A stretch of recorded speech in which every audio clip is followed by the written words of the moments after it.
What is up? Welcome to another edition of SacTown Movie Buffs. Once again, I'm Kier, and this is Jason. And today we are back doing our top 10 films of 2021. So this will be part one of the show. If you've been following along or been following our show, basically what we do is our first show, we usually do our first half is usually our number 10 through number 6.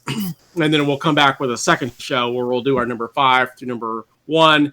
And hopefully have some honorable mentions for you as well. We just try to break it up just because these shows tend to run a little long and not everybody has time to sit through 5 hours of us babbling about our favorite films of the year, especially Jason's. Whatever. Before we get started, how was the year for you? How was 2021? Was it would you say it was a good year, or would you say it was a down year, or? Yeah, I mean, you know me. I like a lot of movies. I watch a lot of movies, so there's never been really a bad year. But I would say this was not as strong as 2020. I thought 2020 was a surprisingly strong year. You know, I really, really liked a whole lot of movies that year. And I liked a lot of movies last year, too. But I would just say it's not one of the better years overall, but not like... I mean, there was plenty of stuff I watched that I liked a lot. So I wouldn't call it a bad year by any means. For sure. Yeah, I'm kind of in the same boat a little bit. You know, for me, it was interesting because there are a lot of films that I liked, but not a lot of films that I loved. You know what I mean? Like, I didn't give any films 5 stars last year. I didn't give any films 0 stars last year either. You know what I mean? But so like everything was kind of like in the middle. So there's like a lot of like 2.5s, 3s, and 3.5s. You know what I mean? There's like, I don't know, middle range. Like, yeah. So it's all like kind of compacted in the middle a little bit. Yeah. So there's, like I said, there's just a lot of films that I like, but nothing really. There wasn't a lot of films that like I just blew me away last year, unfortunately. Yeah. A lot of films that I liked quite a bit. You know, I did give, I think, 3 films like 4.5 stars, which will be wow on our second show. On our second show. But for this show, it'll be the bottom ones, which are, for me, for you, they're probably all 4.5s and higher. They are. Yep. Yeah, but for me, they're like 3.5s, and you know. Yeah. They're pretty much all 3.5s actually. So, yeah. Cool. Well, I say without further ado, I say we get right into it. We have a lot of films to cover, so I'm gonna actually have you kick off with your number 10 film of 2021. And that film is going to be Malignant. Yeah. Malignant.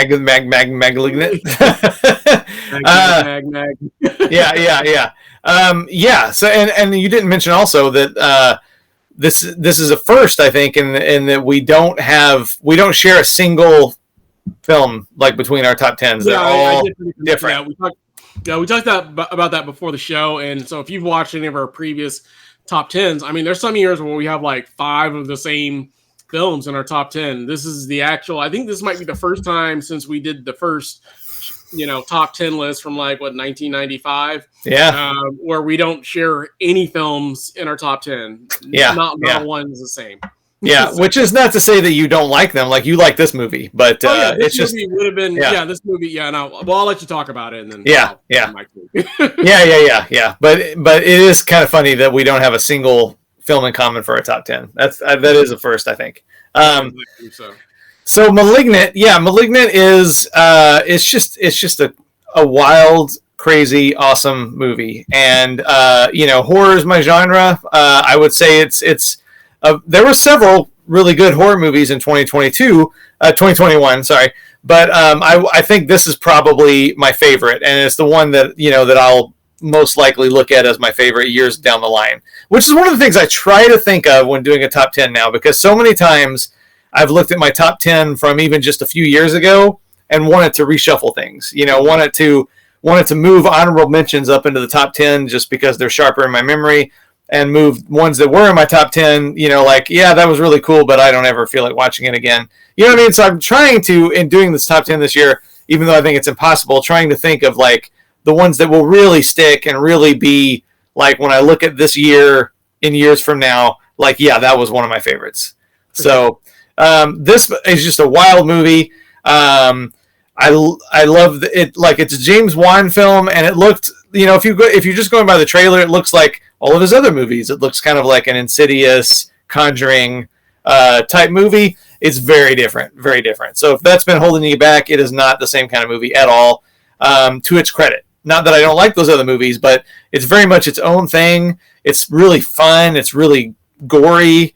It has a twist in it that I did see coming about halfway through, but that only made me like it more, because once I realized what they were doing, I was like, wow, they're really going to go there, because I mean, movies have done that kind of twist before, but you'd have to dig deep into like your 80s bin of movies that have attempted that kind of twist before. And I really enjoyed it. It's gory, it's over the top, it's funny, it's disgusting, it's melodramatic and weird, and it's really like there's no movie quite like Malignant. So I definitely think years down the line, Malignant will be one from this year that sticks out for me, for sure. For sure. Yeah, no, definitely one that I definitely loved and enjoyed. I think I gave this one like 3.5 stars. It literally just missed my am I right? It literally just missed my top 10. I think this one was actually maybe like number 12 or something like that in my top 10. So it just top 20, I guess, if you will. So it literally just missed my top 10, but I enjoyed it. It's great. I own it as well. So yeah, really, really good horror film. Definitely love the twist. I don't remember if I absolutely saw it coming. I think I maybe had an idea, but really, really good twist. Really interesting horror film, I thought. I just really enjoyed it, and definitely one that I plan to watch several times. And I've been trying to be smarter about films that I actually buy nowadays. Like I think I've told you this before. I try not to buy films just because it's in my top 10 usually. Yeah, same here. Because there's a lot of films that I loved, but I know that I'll probably never revisit again. You know what I mean? It didn't make my top 10, but I did end up watching like Belfast, which I liked. But I wouldn't buy that just because I don't see myself like rewatching a film like that again. You know what I mean? It's just like one of those films that I just put on my shelf and collect dust, So, and I try to also base kind of my top 10 on that as well. As like I'm trying to do like the whole rewatchability, because there's a lot of films that I really like and respect, but but it's kind of like, but would I ever watch that film again? You know what I mean? And so I kind of always put myself in that mind frame whenever I'm doing my top 10s, just to like, is this something I'm going to watch again, or even buying? I mean, this one didn't make my top 10, but it is one that, like I said, was really, really close. And for a long period of time, it was right in my top 10. There's a couple films that I saw late in the year that unfortunately knocked it out. So. Yeah, and I will add that sometimes movies with big twists, kind of rug pull twists, they don't. It's just interesting to see how they hold up the second time, and I would argue that this holds up really well. Like it's one of those where knowing the twist going in, it just like enhances it, especially like the beginning part of the movie. And I'll agree with that too. And just real quick, not to run too long, but I agree with your sentiments on that, because there's a lot of films that have a really good twist, but like I just. The film itself, I wasn't like loving so much. I really liked the twist, but the film itself, like Last Night in Soho, I like that movie. And I really liked the twist. You know what I mean? But it was like one of those films where like I'm like, I don't know how that's gonna play the second time, because I really wasn't like loving it going through the motions. The twist is what really won that film over for me. You know what I mean? So I'm like, do I really want to sit through this all the way again just because I really like the twist, or this one I enjoyed all the way throughout. So great point. Well, good. Yeah. Cool. I know. Well, moving on to my number 10 of 2021, and that is going to be Nightmare Alley. It's my nickname. Yeah. Right. Just a really, really good film. I know it's a remake. I've never seen the original one. Definitely one that has a lot of twists and turns. I wouldn't say necessarily twists. You could argue that it has a little bit of a twist at the end, but definitely we've already had a discussion that we kind of saw the twist coming for this one as well. Yeah, not in a bad way. No, yeah, definitely. Just kind of like one of those throwbacks to like a film noir, and I just kind of like the story of it. I thought the acting was really good. I do know that you had commented that, we thought that some of the characters were, because there's a lot of people in this movie. There's like, this movie's got an all-star cast, but there's a lot of people in there that, you think initially are going to be like, have a major part in the film, but a lot of them kind of, didn't have as big of a part in the film when everything was all said and done. But I thought the acting was great. I really thought this was one of Bradley Cooper's best roles. Not surprised that this one got nominated for Best Picture for the Oscars. Like I said, definitely one that I highly, highly enjoyed. So, yeah, I liked it too. And you know me, I'm a huge Guillermo del Toro fan. So like I liked it. It wasn't like top tier Guillermo del Toro for me, but I did like it. Yeah. I don't have too much more to say about that. I liked it. It was cool. Yeah. It didn't like blow me away, but I liked it. So yeah, thumbs up. Cool. Yeah, cool. I would definitely watch it again. Yeah, for sure. Yeah. Well, moving right along to your number 9, keep the party going, and that is going to be The Tragedy of Macbeth. Yes. So Tragedy of Macbeth, as we talked about at length in our other review for this movie, I'm an English major, so I'm a Shakespeare fan. Not that I've read everything he's done, but I like the way he tells stories. Especially the tragedies. There's just so much symmetry to the way the plot develops and the way everyone kind of always gets what's coming to them. In the end of his stories. So, and as we also talked about in the other review, there's been kind of a drought of Shakespeare adaptations. They tend to go like in seasons, you know what I mean? And I was really, really into like in the late 90s, early 2000s, there was like a ton of them all over the place. And I'm a big fan, especially of the kind of like the kind of non-traditional takes, the ones that kind of modernize or put it in kind of this weird dream world kind of thing. Those are my favorites, and this is kind of like that. I mean, even though it's definitely set like in a medieval kind of setting, visually it's just astounding. It's shot in really beautiful black and white. It takes place in this kind of netherworld kind of. It's like medieval, but it looks like real and not real at the same time. It looks like kind of, yeah, because like the color is like kind of like a grayed out kind of color, not completely black. It's like black and white. It's like more of like a grayed out black and white. So it's really hard to describe. Kind of surreal looking. Right, and it definitely looks like you're on like a stage sometimes on purpose. You know what I mean? But it's got a really unique look. It's got, Denzel Washington is usually recommendation enough, but it's really cool to see him tackling Shakespeare. In like, if you were like, if you had asked me like what Shakespearean role should Denzel play, I would say, Macbeth, and he really knocks it out of the park. And it's just a really cool movie, and I hope that it leads the way for some more, another season of really like interesting and artistic adaptations of Shakespeare. So yeah, I really, really liked it. Look forward to watching it again sometime. For sure. Yeah.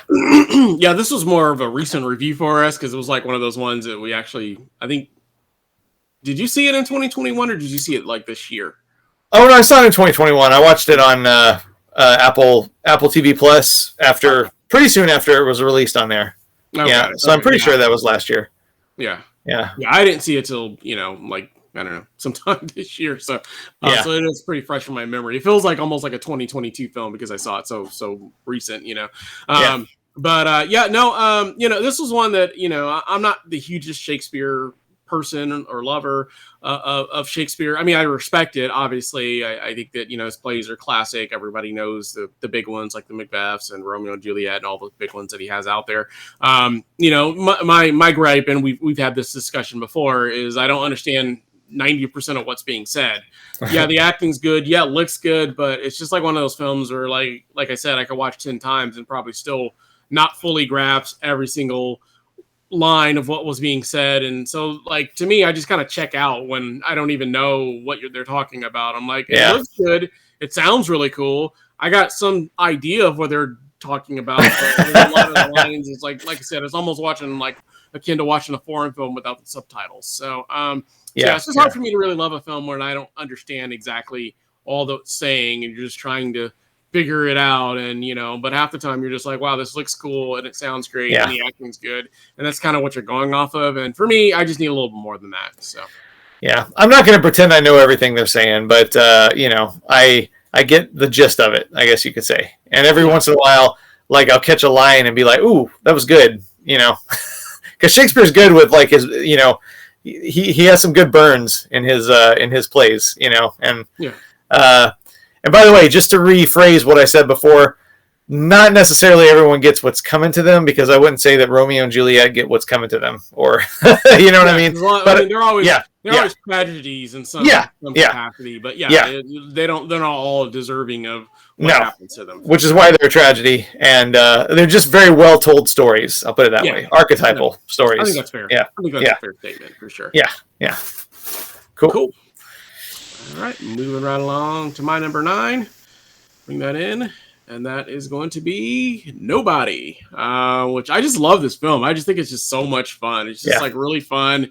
And, it's always, it's always so weird to see, the actor who plays, Saul Goodman, like in this like action, film, you know what I mean? Where he's just like this, like kind of John Wick type character, you know what I mean? Where he's just like this, everyday nobody, if you will, that just basically, kind of goes to work and comes home and, has a wife and kids and just seems like a regular average Joe, but then just like some turn of events of like a breaking into his house just kind of like reactivates, his old life before he became a family man. Yep. And he just goes on like this, rampant, attack range, and like the bus incident where he's like on this bus with like with a group of thugs and just decides like, hey, I feel like getting back into the game. Doing some fighting, kicking some butt, you know what I mean? And then that bus scene is amazing. Yeah, and then that just kind of like energizes him, to kind of be back to his old self of what he used to do in terms of being, kind of like a, just a badass basically. So I enjoy this film so much. It's just like one of those films I can just watch anytime because it's not super long. The plot's kind of basic, but I'm an action junkie, so this is definitely one of those ones that was done really, really well. And there have been a lot of John Wick copycats. This, I guess you could say, falls into that category as well. But if they're done well, they're done well. And this one was just done well, and I just enjoyed it. So, and that's why it ends up number 9 on my countdown.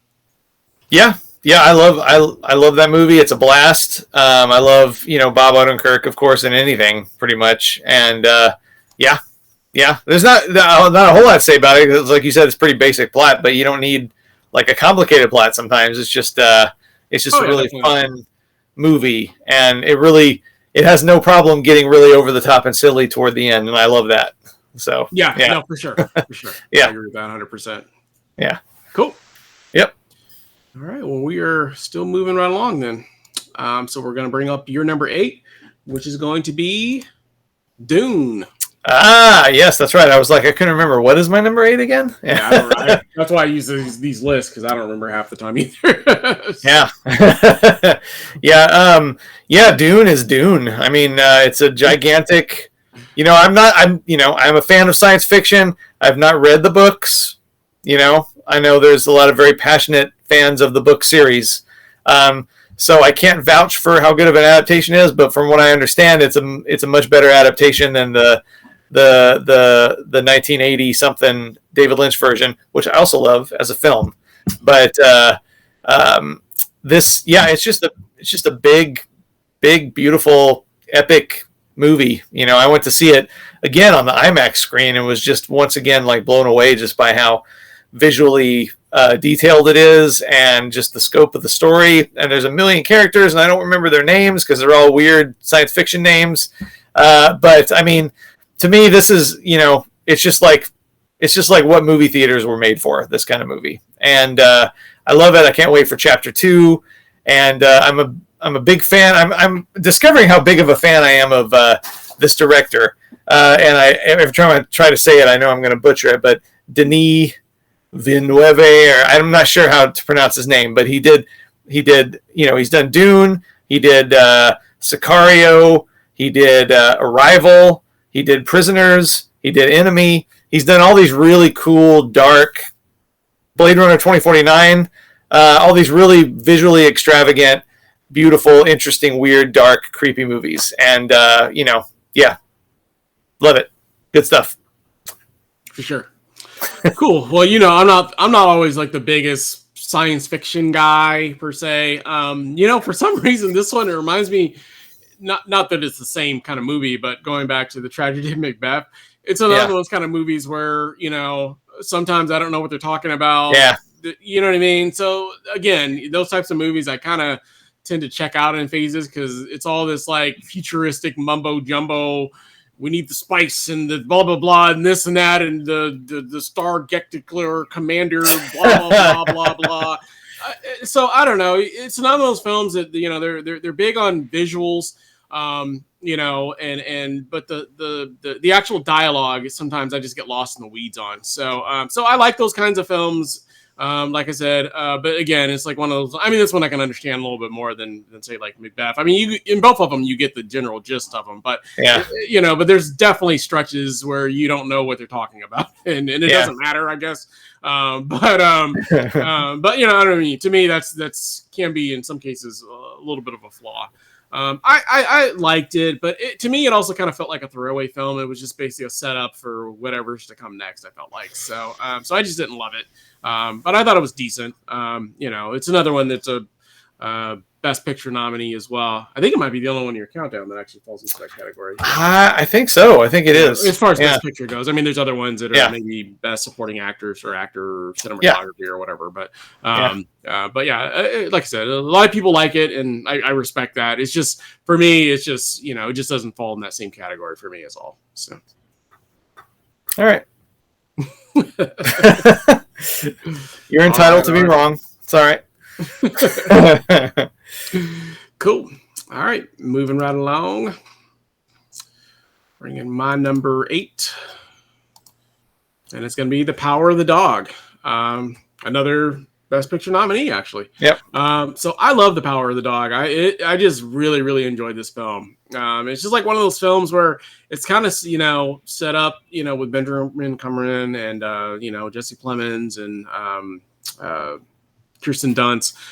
You know, the acting's phenomenal. It's like one of those films that it's a Western, but it's like one of those Westerns that, you know, it's a slower pace of a Western, if you will. It's not like one of those like shoot 'em up, bang bang type Westerns that you're used to. And I tend to like a lot of those Westerns that are like that. The ones that are just, you know, not quite as action packed sometimes, but sometimes just like a little bit more slower, methodical pace, like Unforgiven. It's kind of that way, you know what I mean? Very slower pace, but you know, all the action kind of takes place in the end. But this is like one of those ones, it just feels like it just heightens and kind of builds up for me.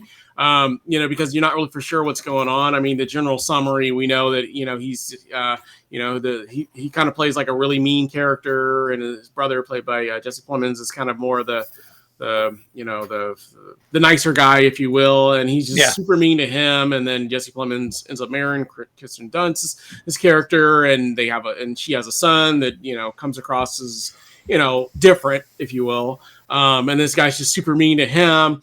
But then, you know, basically the boy catches him doing something that, you know, he wouldn't want anybody finding out about, and he just like befriends the little boy all of a sudden. And then, you know, your question is he setting the little boy up to kill him, or is he really trying to be his friend?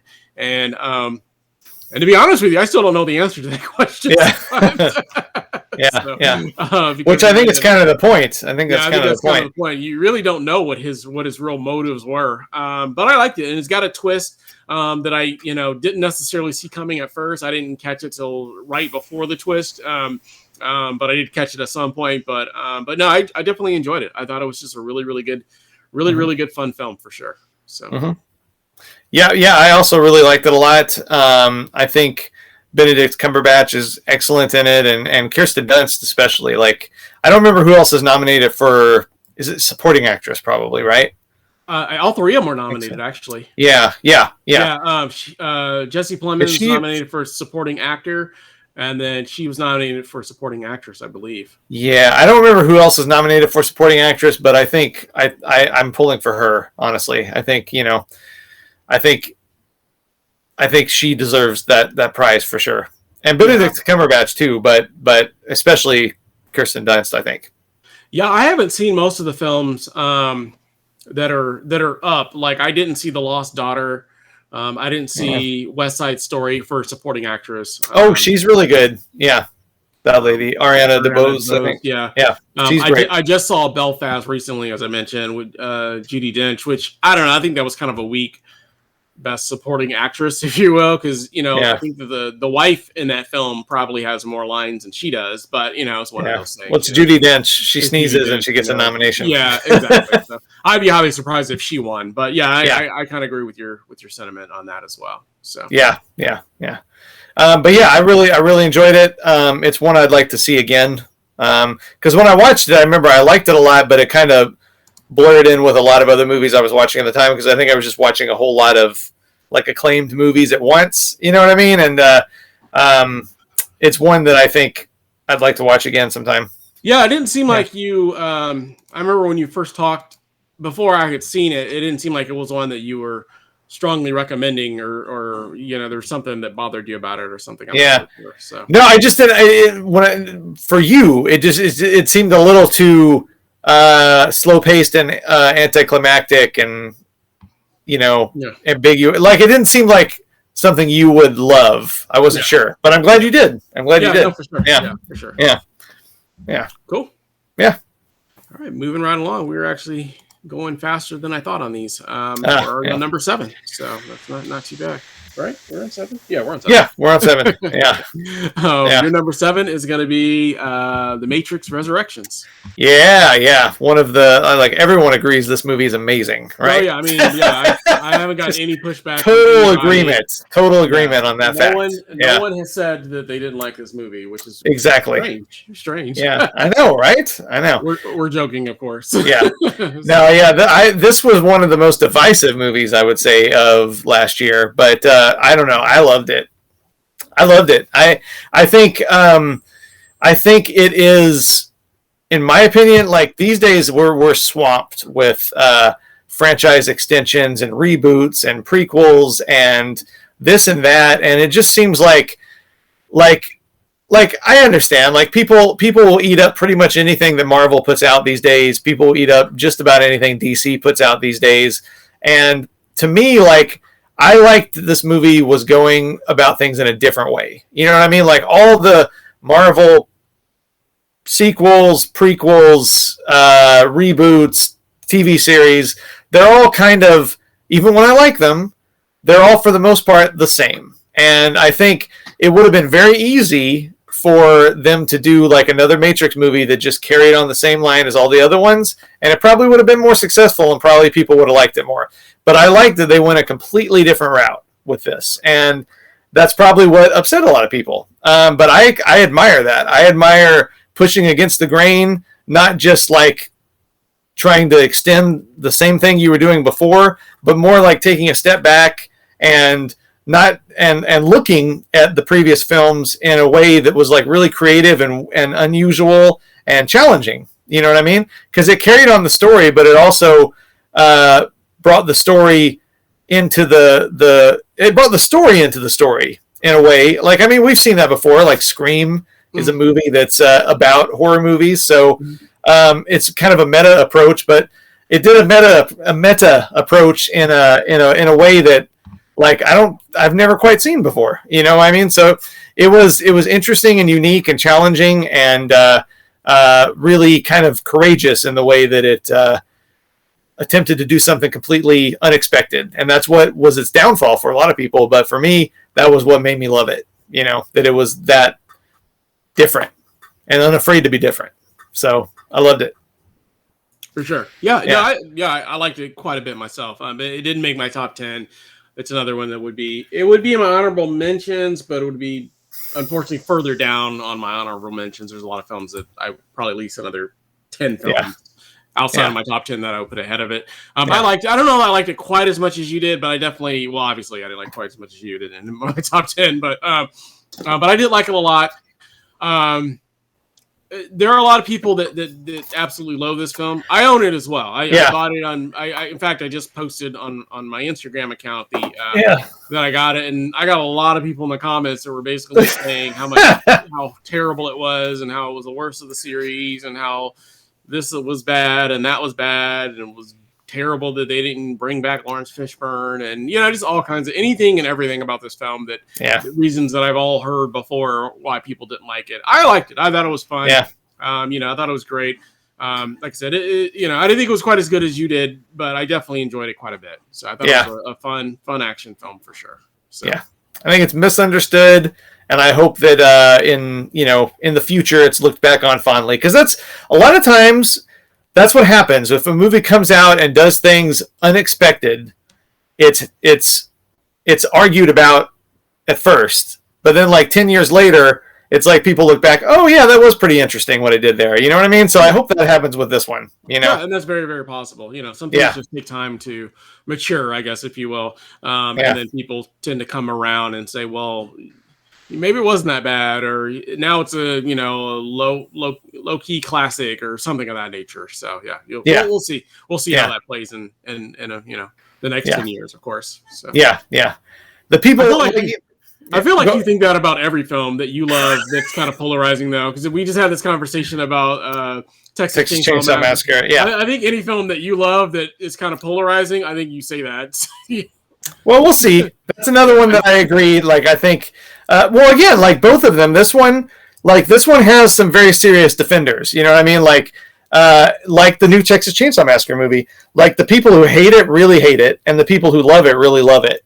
And I think that tends to play well in the long run because people are passionate about it. Where I'm saying like all the Marvel movies come out and everyone just kind of likes it. You know what I mean? Like almost like they're supposed to. They love it. They'll say they love it. It gets, critical reviews are like in the 90 percentile, and it's like, makes $8 billion at the box office. They'll say they love it. Same old. But the thing about the Marvel ones, I feel like, is those ones I feel like in 10 years, you're not even going to be able to distinguish which one was which. You know what I mean? Exactly. I can't even do that. Barely can do that now. Even the ones that aren't even like technically the Avengers one. There was one that was Captain America Civil War. That was supposed to be a Captain America movie, but they had all the Avengers in the movie. So I can't even distinguish that one from the other ones, because I was like, is that the one where they all fight each other or what? So for better or worse, this movie stands out. And I give it credit for that. So that's all I'm saying. Nothing wrong with that. Nothing wrong with that. Yeah, I'm pretty much right with you on that as well. I'm a little definitely over the Marvel movie. I still watch them, and occasionally some of them are still good, but I'm definitely not as I'm not like advocate for all Marvel films, that's for sure. So yeah. Cool. All right, moving right along to my number 7, and Yep. What'd you do? I don't know. I don't know what I did. Something just happened here. Oops. I may have to. Oh. Yeah, we're back. Okay. All right. There we go. I'm surprised. Yeah. So my number 7 is actually Werewolf Within. I really, really enjoyed this movie. I don't know, just something about it just really, really enjoyed it. It's just like one of those films where it's funny.